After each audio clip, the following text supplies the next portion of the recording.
Hello guys, hope आप सब लोग अच्छे होंगे और आपको न्यूज़ तो मिली गई होगी कि ऑस्ट्रेलिया बहुत सारे रूल्स को चेंजेस लेके आ रहा है। 11 दिसंबर को होम अफेयर्स ने अनाउंसमेंट करी है बहुत सारे रूल चेंजेस के बारे में। और सारा रिसर्च करके मैंने शॉर्ट में 4 पॉइंट्स बनाए हैं कि जो मेजर चेंजेस जिनमें आने वाले हैं। सबसे पहला चेंज आएगा अपना आइल्स रिक्वायरमेंट में, यानी कि जो भी इंटरनेशनल स्टूडेंट्स है, चाहे वो इंडिया से चाहे वो पाकिस्तान से, जो माइग्रेट करने का सोच रहे हैं। पहले क्या होता था, पहले जिनकी आइल्स रिक्वायरमेंट 5.5 थी, अब वो इंक्रीज होके हो चुकी है 6। और जिन लोगों की आइल्स रिक्वायरमेंट पहले 6 थी, यानी कि जो मास्टर्स कोर्सेज थे, उनमें कई यूनिवर्सिटीज और कॉलेजेस 6 बैंड्स में आपको वीजा दे देते थे या सीट दे देते थे। लेकिन अब वो इंक्रीज होके हो चुकी है 6.5, यानी कि मास्टर्स में 6 to 6.5 और बैचलर्स या डिप्लोमा में 5.5 to 6। पहला पॉइंट। दूसरा पॉइंट ये है कि जो भी कोविड 19 से पहले क्या हो रहा था कि बहुत स्ट्रिक्ट था ऑस्ट्रेलिया। जो भी वीजास देता था, स्टूडेंट वीजास बहुत ही छांट के देता था, ताकि जो भी जेन्युइन स्टूडेंट्स थे उन्हीं को वीजा मिलता था। तो कोविड के बाद क्या हुआ कि इनकी इकोनॉमी थोड़ी सी हो गई डिस्टर्ब, तो डिस्टर्ब होने के बाद इन्होंने वीजास जो कर दिए ओपन, बहुत बहुत ज्यादा वीजास दिए कोविड के बाद। कोविड के पहले पर एनम 2.5 से 3 लाख वीजास ये देते थे, यानी कि माइग्रेंट्स को। और कोविड के बाद अब वो वीजास इंक्रीज होके हो चुके हैं 5 लाख अप्रॉक्सीमेटली पर एनम। तो अब ये वापस से उसी सिनेरियो पे लेके जाएंगे ऑस्ट्रेलिया के सिस्टम को, यानी कि जो भी माइग्रेंट्स है, माइग्रेंट्स धीरे धीरे ये डिक्रीज करने शुरू कर देंगे।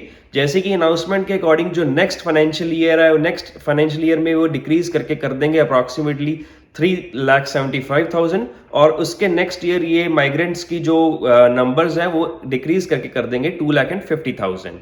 ये दूसरा पॉइंट था मेन। हुआ ये कि ऑस्ट्रेलिया में जो भी सिस्टम था इनका फाइनेंशियल, वो कोविड से पहले बहुत ही अच्छा होता था, यानी कि जितने भी लोग यहाँ रह रहे थे वो अच्छा कमा रहे थे और सब कुछ सेटल्ड था। लेकिन कोविड के बाद बहुत सारे इमिग्रेंट्स को बुला के इनका थोड़ा सिस्टम हो गया डिस्टर्ब। वो कैसे, छोटी सी एग्जांपल दूंगा आपको। जैसे कि कोविड से पहले कोई भी लोग है जो पर आवर कमा रहा था $50 और $60, तो कोविड के बाद बहुत सारे स्टूडेंट्स आ गए, इमिग्रेंट्स आ गए। तो इमिग्रेंट्स को तो क्या था कि 20, 25, $30 में भी काम करने में रेडी थे।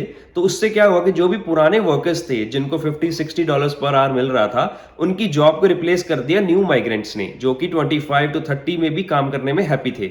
इसीलिए उनका जो सिस्टम जो है वो हो चुका है डिस्टर्ब। इसलिए उनको सेट करने के लिए इन्होंने ये सारे रूल्स में चेंजेस ला रहे हैं। और तीसरा मेन पॉइंट इनका ये रहेगा कि जो भी टीआर वीजा होल्डर्स हैं, यानी कि लाइक कोई भी यहाँ पे स्टूडेंट आता है तो स्टडी वीजा के बाद उनको टीआर वीजा मिलता है। किसी को टीआर वीजा 2 इयर्स का मिलता था, किसी को 3 इयर्स का मिलता था। और लोग क्या करते थे, जिनका तो टीआर के बाद पीआर में प्रोसेसिंग शुरू हो गई, यानी कि उनकी अपॉर्चुनिटी या स्कोप है पीआर में, वो तो डायरेक्टली पीआर डाल देते थे। लेकिन बहुत सारे स्टूडेंट्स ऐसे होते थे जो टीआर वीजा के बाद पीआर में एलिजिबल नहीं होते थे। तो वो क्या करते थे, वो दोबारा से फिर से अपना स्टडी वीजा में कन्वर्ट कर देते थे। लेकिन अब क्या होगा कि उस चीज में भी बहुत सारी स्ट्रिक्टनेस हो जाएगी। अब इन्होंने न्यू टेस्ट इन्होंने शुरू करना है, genuine student test.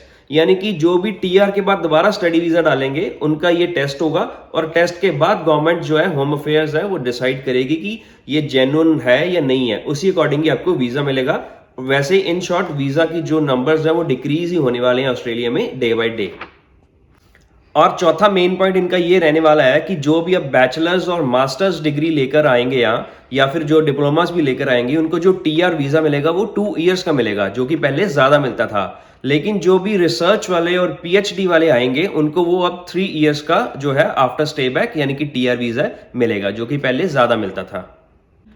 Home affair की जो भी ऑफिशियल लिंक है वो मैं आपको डिस्क्रिप्शन में दे दूंगा, जिनमें ये सारे रूल्स चेंजेस के बारे में बताया गया है। और एक चीज और बताना चाहूंगा कि मेनली लोग क्या समझते हैं 491 या 485, जो मेनली ये वीजा है, इन्हीं के बारे में ऑस्ट्रेलिया सोच रही है। ऐसा नहीं है, ऑस्ट्रेलिया ओवरऑल सिस्टम के बारे में सोच रही है। जितने भी तरह के वीजास होते हैं, टूरिस्ट लगा लो, चाहे आप वर्किंग विद हॉलीडे लगा लो, सारे वीजास के कंक्लूड करके ये सारे चेंजेस लाती है। और बहुत सारे रूल्स हैं जिनमें चेंजेस आ रहे हैं, लेकिन उनमें से कुछ रूल्स हैं जिनकी इमीडिएट चेंजेस आ रहे हैं और कुछ रूल्स ऐसे हैं जिनकी इंप्लीमेंटेशन 2024 में हो रही है। मैं ऑफिशियल लिंक आपको डिस्क्रिप्शन में दे दूंगा। होप कि आपको ये वीडियो अच्छी लगी हो, और अच्छी लगी हो तो उसको लाइक जरूर करें। और कुछ भी आपको क्वेरी हो, कुछ डाउट हो, कुछ समझ ना आ रहा हो तो आप कमेंट में हमें पूछ सकते हो, और वीडियो को शेयर करना मत भूलिए। Thank you for watching.